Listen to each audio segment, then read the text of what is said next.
Australian સંસદમાં રાજનેતાએ BAPA સંસ્થાના કાર્યોને બિરદાવ્યા. Sydney, Australia, 21 March 2025. BAPA સંસ્થાના કાર્યોને દક્ષિણ ઓસ્ટ્રેલિયાના સંસદ ભવનમાં રાજનેતા શ્રી જ્હોન ફુલબ્રુકે બિરદાવ્યા હતા. ઓસ્ટ્રેલિયાના સિડની મહાનગર ખાતે તાજેતરમાં પરમ પૂજ્ય મહંત સ્વામી મહારાજના સાનિધ્યમાં થયેલા વિવિધ કાર્યક્રમો તથા ઓસ્ટ્રેલિયાના વડાપ્રધાનશ્રી ઉપસ્થિતિમાં ઉજવાયેલો પુષ્પ દોલોત્સવ રંગોત્સવનો ઉલ્લેખ કરી તેઓ શ્રીને સંસ્થાનો આભાર માન્યો હતો.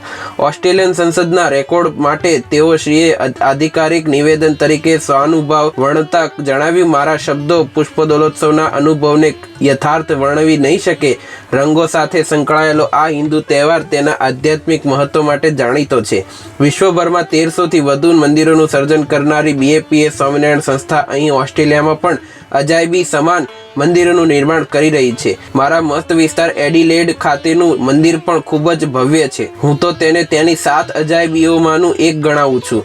BAPA સંસ્થાના ગુરુપદે બિરાજતા 92 વર્ષના પરમ પૂજ્ય મહંત સ્વામી મહારાજના દર્શનનો મને લાભ મળ્યો. તપોમૂર્તિ શ્રી નીલકંઠવાણી 49 ફૂટ ઊંચી ધાતુની પ્રતિમા નિહાળી. સિડનીમાં ઉદ્ઘાટિત થયેલા BAPA હિન્દુ મંદિર અને સાંસ્કૃતિક પરિસરમાં ઉપસ્થિત રહેવાની મને મોકો મળ્યો.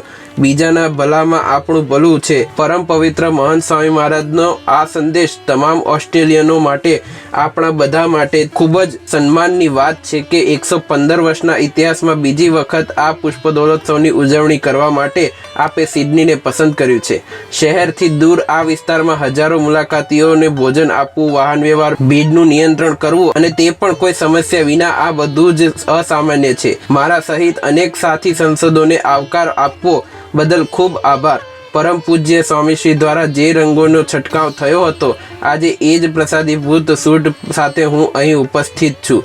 એમના દર્શન કરીને અને પવિત્ર માળાની ભેટ સ્વીકારીને હું ધન્યતા અનુભવું છું. આ સ્મૃતિ મને જીવનભર યાદ રહેશે. શાંતિ, સંવાદિતા અને નિસ્વાર્થ આનંદ સાથે સૌને પ્રેમ આપવા બદલ BAPA સંસ્થાનો ખૂબ ખૂબ આભાર. જાણીતા લોકનેતા અને સંસદ સભ્ય શ્રી જ્હોન ફુલબ્રુકનું આ સંબોધન સૌએ વધાવ્યું હતું.